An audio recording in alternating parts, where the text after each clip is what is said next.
कक्षा 10वीं गणित अध्याय 2 बहुपद ब्लूप्रिंट क्या कहता है। इसमें एक एक नंबर के 3 क्वेश्चन आएंगे, यानी 3 अंक के होंगे वो, और 1-2 नंबर क्वेश्चन आएगा।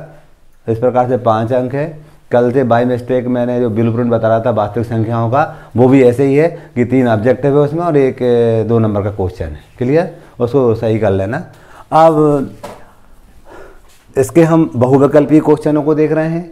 हम बात लिख रहे हैं, जो भी बात लिखी है उसको 4 प्रकार से पूछ सकते हैं। सत्य में पूछ सकते हैं, और हम कहते हैं खालिस्तान में पूछ सकते हैं, ऑब्जेक्टिव में पूछ सकते हैं, सही जोड़ी ग्रुप में पूछ सकते हैं।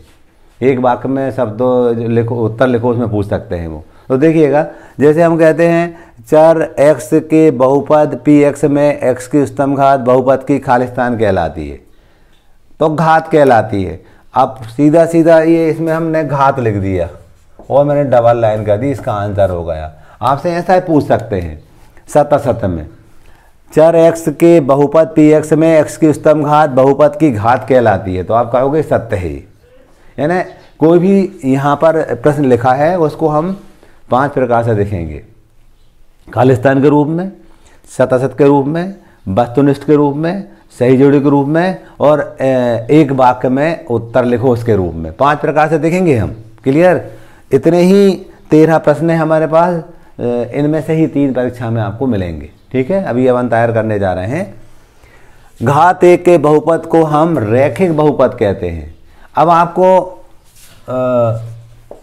यहाँ पर मैंने लिख दिया खालिस्तान में रैखिक बहुपद और डबल लाइन कर दी, उत्तर की जगह मुझे समझ में नहीं आई तो मैंने इसी में लिख दिया। ऐसा पूछ सकते हैं आपसे वो, घात 1 के बहुपद को रैखिक बहुपद कहते हैं, सत्य है ऐसा, तो आप सत्य कहोगे। आप कहो, ऐसा पूछ सकते हैं रैखिक बहुपद की घात कितनी होती है, 1 2 3 4, तो आप 1 कहोगे। सही है ना। इसको हमें एक तथ्य है, हमें इसको याद रखना है। ये 5 प्रकार से पूछा जा सकता है। क्लियर। आगे घात 2 के बहुपद को खालिस्तान कहते हैं, तो द्विघात बहुपद कहते हैं। तो यहाँ पर लिख देंगे हम द्विघात बहुपद, और मैंने इस पर डबल लाइन कर दी। एक तथ्य भी होगा, 5 प्रकार से इसके अपने को याद रखना है, यानी तथ्य याद रखोगे तो 5 प्रकार से उसका उत्तर हम दे सकते हैं। ठीक है। अब वो कहते हैं कि द्विघात बहुपद किसे कहते हैं, तो घात 2 के बहुपद को द्विघात बहुपद कहते हैं। क्लियर। यानी इस टाइप से आपको द्विघात बहुपद में बहुपद की घात कितनी होती है, तो आप कहोगे 2 होती है, विकल्प पूछ ले। इस टाइप से आपको तैयार करना है इसको। आ रही बात समझ में क्या कह रहा हूँ। आगे देखिएगा, घात 3 के बहुपद को खालिस्तान कहते हैं, त्रिघात बहुपद कहते हैं। इसको भी हम 5 प्रकार से याद रख सकते हैं। ठीक है, इसको लिखेंगे हम त्रिघात बहुपद। यानी एक तथ्यात्मक बात है, ये फैक्ट है हमारे, इनको याद रखना है। ये 5 प्रकार से पूछे जा सकते हैं और इनमें से ही परीक्षा में ऑब्जेक्टिव मिलेंगे आपको 3। क्लियर। आगे देखिएगा, रैखिक बहुपद का मानक रूप लिखिए। रैखिक बहुपद का मानक रूप लिखिए, इस टाइप से पूछ सकते हैं। एक बार में होता तो हम इसका लिखेंगे ax + b, जहां a बराबर नहीं है 0 के। क्लियर। a भी हमारी वास्तविक संख्याएं हैं, लिख सकते हैं बाजू, a भी वास्तविक संख्याएं हैं, a बराबर नहीं है 0 के। अब द्विघात बहुपद का मानक रूप लिखो, तो हम लिखेंगे ax की घात 2 धन bx धन c, जहां a बराबर नहीं है 0 के, और a b c वास्तविक संख्याएं हैं, वास्तविक संख्याएं हैं। ये इसका मानक रूप हो गया।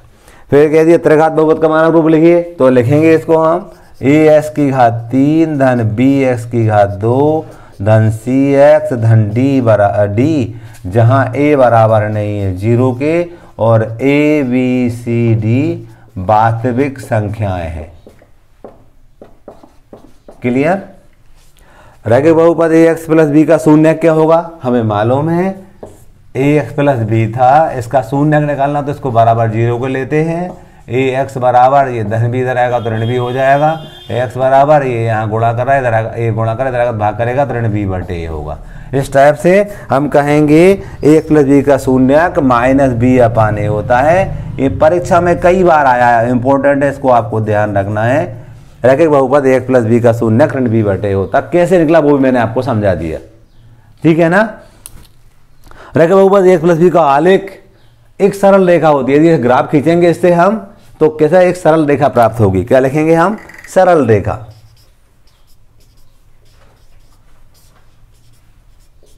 बड़ा इंपॉर्टेंट क्वेश्चन है। आगे देखेंगे द्विघात बहुपद ax की घात 2 धन b धन c a बराबर 0 के ग्राफ का आकार होता है। बड़ा इंपॉर्टेंट क्वेश्चन, परवलयाकार। कैसा होता है? परवलयाकार। ये सारी बातें बुक से लिखवाई जा रही है। तो यहाँ लिखेंगे हम परवलय होता है, परवलय के आकार का होता है। क्लियर? यदि अल्फा बीटा द्विघात बहुपद के शून्यक हो तो अल्फा धन बीटा बराबर माइनस बी अपान ए होता है। क्या होता है? माइनस बी अपान ए होता है। यदि अल्फा बीटा द्विघात बहुपद के शून्यक हो तो अल्फा इंटू बीटा बराबर क्या होता है? सी अपान ए। अब यहाँ पर एक कमी रह गई है। क्या कमी रह गई है? कि द्विघात बहुपद है वो एक्चुअल में यहाँ पर द्विघात बहुपद यहाँ देना था, तो ये हमारा ax² प्लस bx प्लस सी, ये द्विघात।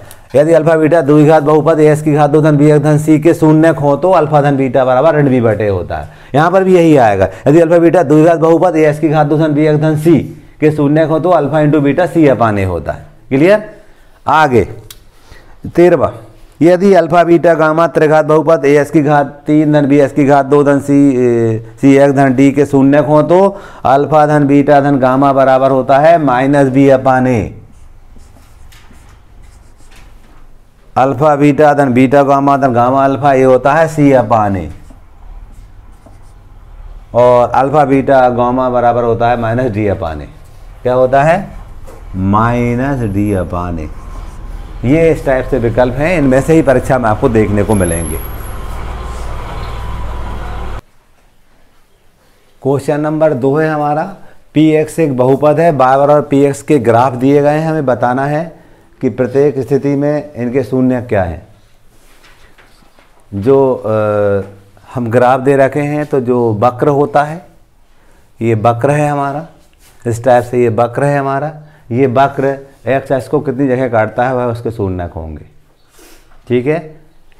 हमने यहाँ पर 11 क्वेश्चन लिए हैं, पुस्तक के क्वेश्चन हैं ये। हमें देखना है एक्स अक्ष ये होती है और ये वाई अक्ष होती है।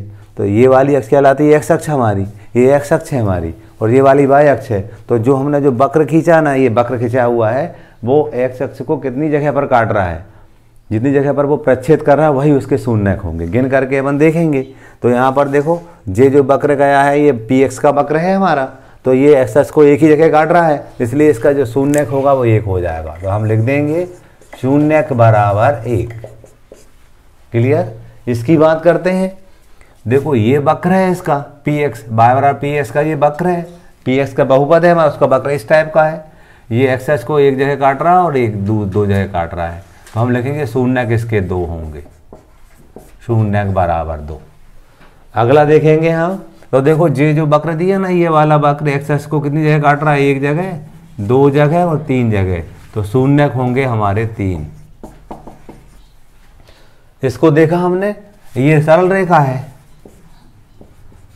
और ये एक्स को कितनी जगह काट रही है? केवल 1 जगह काट रही है, इसलिए शून्यक 1 होगा। अगले पद में हमने देखा ये वक्र है हमारा y और px का, तो 1 जगह काटा था, शून्यक 1 होगा। एक्स को 1 जगह काटा, लिए शून्यक 1 होगा हमारा।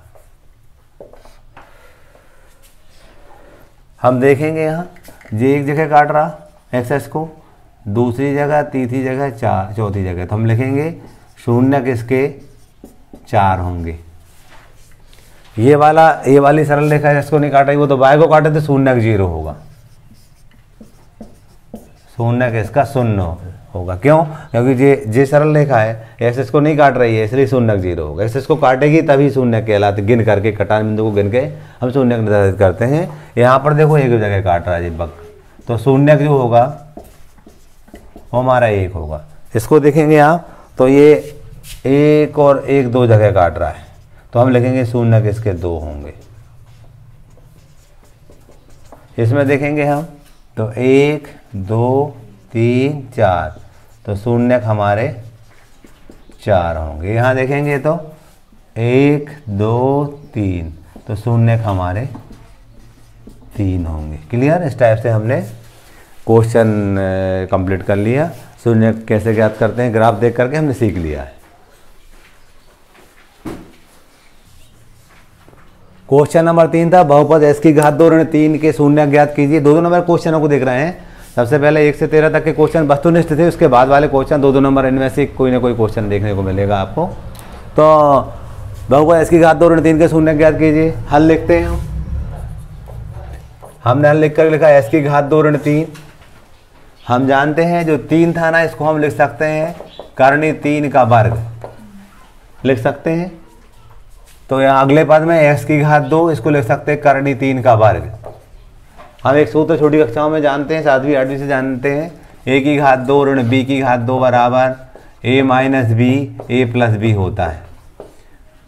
अब यहाँ पर देखेंगे इसी ये आप देखोगे x की घात 2 ऋण करनी 3 की घात 2 है, मतलब a के स्थान पर x है और b के स्थान पर करनी 3 है।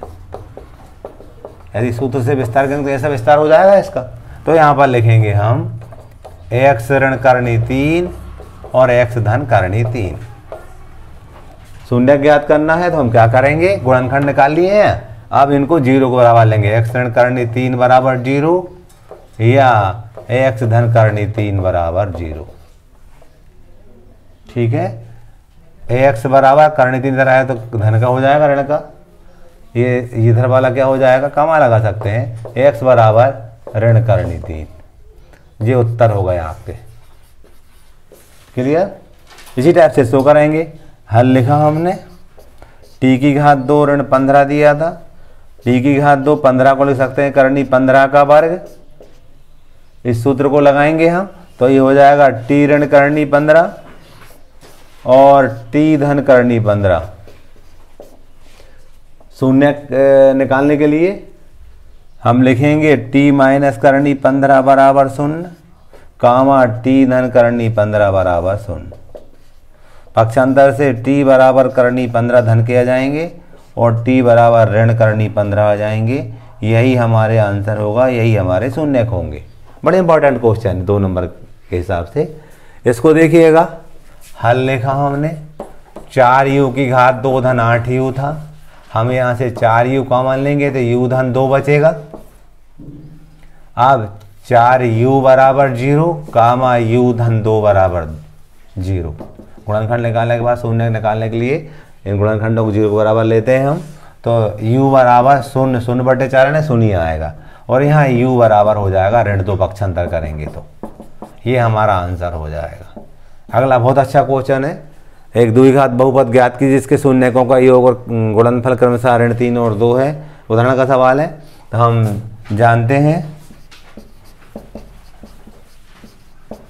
द्विघात बहुपद बनाने का सूत्र, x की घात 2 ऋण शून्यकों का योग, शून्यकों का योगफल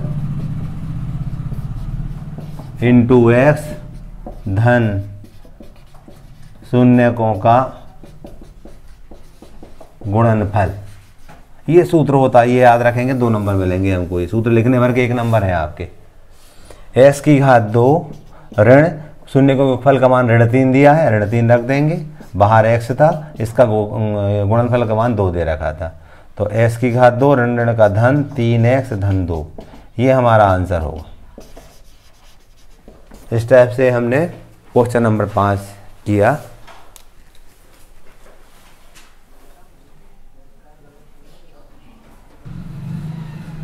क्वेश्चन नंबर 6 था, एक द्विघात बहुपद ज्ञात कीजिए जिसके शून्यकों का योगफल तथा गुणनफल क्रमशः 1/4 व ऋण 1 है। योगफल और गुणनफल जब बटे के रूप में दिया हुआ तो हम जो सूत्र रहता है उस सूत्र में के लगाते, क्या लगाते, के। तो हम यहाँ लिखेंगे, हम जानते हैं बहुपद बनाने का सूत्र, द्विघात बहुपद बनाने का सूत्र के s की घात 2 ऋण शून्यकों का योगफल इंटू x धन शून्यकों का गुणनफल, ये सूत्र होता है हमारा। कि s की घात 2 योगफल दिया था 1/4x और ये धन और एक ऋण 1 है, उसका धन ऋण का ऋण हो जाएगा 1। हम लिखेंगे k बराबर 4, तो ये 4 बटे में के बराबर 4 लिख देंगे। अब 4 का प्रत्येक पद में गुणा करेंगे तो ये हो जाएगा 4s की घात 2, यहाँ 4 कट जाएगा 4 तो x बचेगा और 4 एकम 4 हो जाएगा। ठीक है, ये आंसर हो गया हमारा। के बराबर 4 लेंगे हम यहाँ, ठीक है। के बराबर 4 तो 4x की घात 2 ऋण x ऋण 4, यही हमारा द्विघात बहुपद होगा। ए भी बटे वाला है तो क्या लिखेंगे, हम जानते हैं बहुपद बनाने के सूत्र के, हल लिखा हमने यहाँ के x की घात 2 ऋण 0 का योगफल इंटू x धन 0 का गुणनफल। तो ये के एस की घात 2 ऋण 0 को योगफल दिया था हमें ऋण 1/4, ऋण ऋण का धन बच जाएगा 1/4, धन गुणनफल भी 1/4 था, 1/4 लिख दिया। अब के बराबर 4 लेंगे तो ये हो जाएगा 4x की घात 2 धन x धन 1, ये हमारा बहुपद द्विघात बहुपद होगा। इसी टाइप से नीचे करेंगे हम, ये भी बटे वाला है, बिना बटे वाला मैंने क्वेश्चन नंबर 5 करके बताया, वैसे करना डायरेक्ट उनको। तो हम लिखेंगे यहाँ, हम जानते हैं कि x की घात 2 ऋण 0 का योगफल इंटू x धन 0 का गुणनफल। तो के x की घात 2 0 का योगफल कितना दिया था, करनी 2 x धन 1/3।